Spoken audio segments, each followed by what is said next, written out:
इस बार के exit polls को देखकर अनुमान लगा पाना मुश्किल है कि झारखंड में सरकार किसकी होगी। 23 नवंबर को विधानसभा चुनाव का परिणाम आएगा। ऐसे में परिणाम चाहे जो रहे, लेकिन दिलचस्प बात यह है कि राज्य में 24 साल के इतिहास में 7 में से 6 मुख्यमंत्री चेहरे को चुनावी मैदान में हार का सामना करना पड़ा है। चाहे वो शिबू सोरेन हो या रघुवर दास या फिर हेमंत सोरेन, विधानसभा चुनाव में हर मुख्यमंत्री के चेहरों ने अपने आप को हारते हुए देखा है। मुख्यमंत्री रहते शिबू सोरेन को जब राजा पीटर ने हराया था। 28 अगस्त 2008 को जब शिबू सोरेन ने झारखंड के सीएम पद की शपथ ली थी, तब वे दुमका से सांसद थे। सीएम पद पर बने रहने के लिए उनके सामने 6 महीने के भीतर यानी 28 फरवरी 2009 तक झारखंड विधानसभा का सदस्य बनने की संवैधानिक मजबूरी थी। शिबू सोरेन के लिए तब तक एक सुरक्षित सीट की तलाश की जा रही थी और तलाश पूरी हुई तमाड़ सीट पर आकर। यूपी उम्मीदवार के तौर पर शिबू सोरेन ने यहां से पर्चा दाखिल किया। 2009 के उस तमाड़ उपचुनाव में झारखंड पार्टी के प्रत्याशी गोपाल कृष्ण पातर उर्फ राजा पीटर ने शिबू सोरेन को ताल ठोक कर हरा दिया। पीटर ने उन्हें 9062 मतों से शिकस्त दी। इस तरह से शिबू सोरेन को न केवल अपने सीएम पद से इस्तीफा देना पड़ा, बल्कि उनका राजनीतिक कद भी छोटा हुआ। इतना ही नहीं, जो राजनीतिक संकट उत्पन्न हुआ उसके कारण राज्य में राष्ट्रपति शासन भी लगा। सीएम रहते रघुवर दास भी चुनाव हारे। बीजेपी ने 2019 के चुनाव में सरयू राय को टिकट नहीं दिया। सरयू राय ने बगावती तेवर अपनाते हुए बतौर निर्दलीय प्रत्याशी रघुवर दास के खिलाफ जमशेदपुर पूर्वी से चुनाव लड़ा। फिर क्या था, आर पार की लड़ाई हुई और सबको चौंकाते हुए सरयू राय ने मुख्यमंत्री रघुवर दास को 15,833 वोटों की बड़ी मार्जिन से हरा दिया। इतना ही नहीं, इस हार ने झारखंड में बीजेपी के राजनीतिक तस्वीर को भी बड़ा नुकसान पहुंचाया और बीजेपी सत्ता से दूर हो गई। पूर्व सीएम बाबूलाल मरांडी को भी मिली हार। झारखंड के पहले मुख्यमंत्री रहे बाबूलाल मरांडी भी चुनाव हारते देखे गए। बाबूलाल करीब 2 साल 4 महीने ही सत्ता पर काबिज रहे।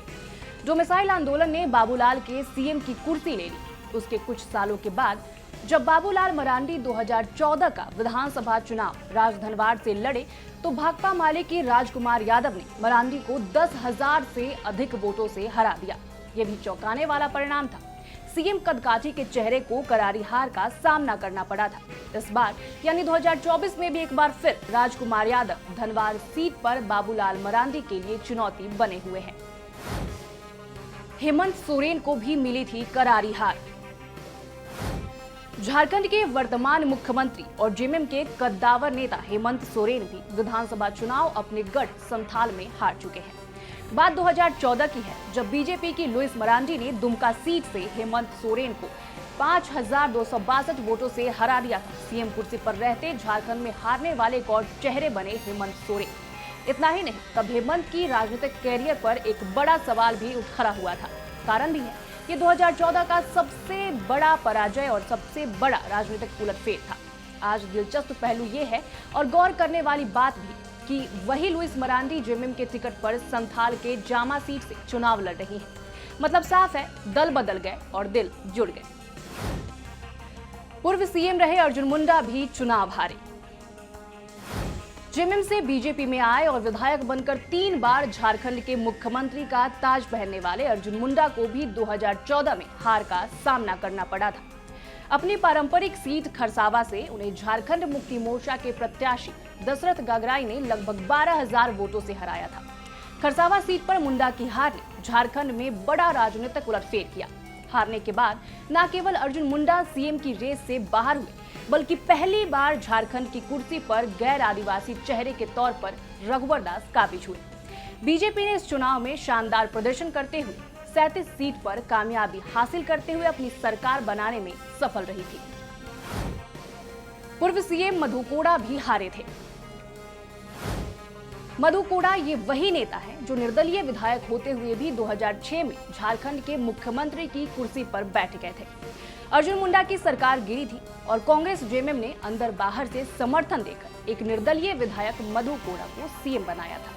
निर्दलीय विधायक से मुख्यमंत्री बनने तक और पूरा कार्यकाल मधु कोड़ा का विवादों में भी रहा।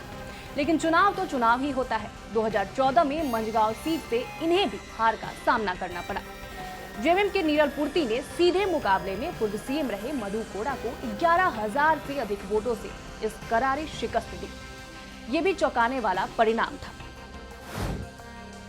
डिप्टी सीएम रहे सुदेश महतो भी बुरी तरह हारे थे। झारखंड की राजनीति को अपने तरीके से जीने वाले आज सुप्रीमो और राज्य के डिप्टी सीएम रहे सुदेश महतो भी 2014 के चुनाव में बुरी तरह हारे। सबको हैरान करते हुए जेएमएम के अमित महतो ने उप मुख्यमंत्री सुदेश महतो को हराया था और हार का अंतर भी 29,740 वोट का रहा। सुदेश की हार ने सबको चौंका दिया था। झारखंड की राजनीति का ये बड़ा उलटफेर माना गया था। बहरहाल माना जाता है कि जितना भी दमखम लगा लो, चुनाव में पोलिंग के ठीक पहले जो हवा बहती है वो उलटफेर परिणाम जरूर देती रही।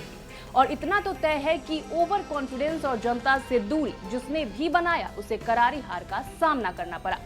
अब हम सबकी निगाहें 2024 के रिजल्ट डे पर टिकी रहेंगी। गौर कीजिएगा, इस बार भी आपको कई चौंकाने वाले नतीजे जरूर मिलेंगे।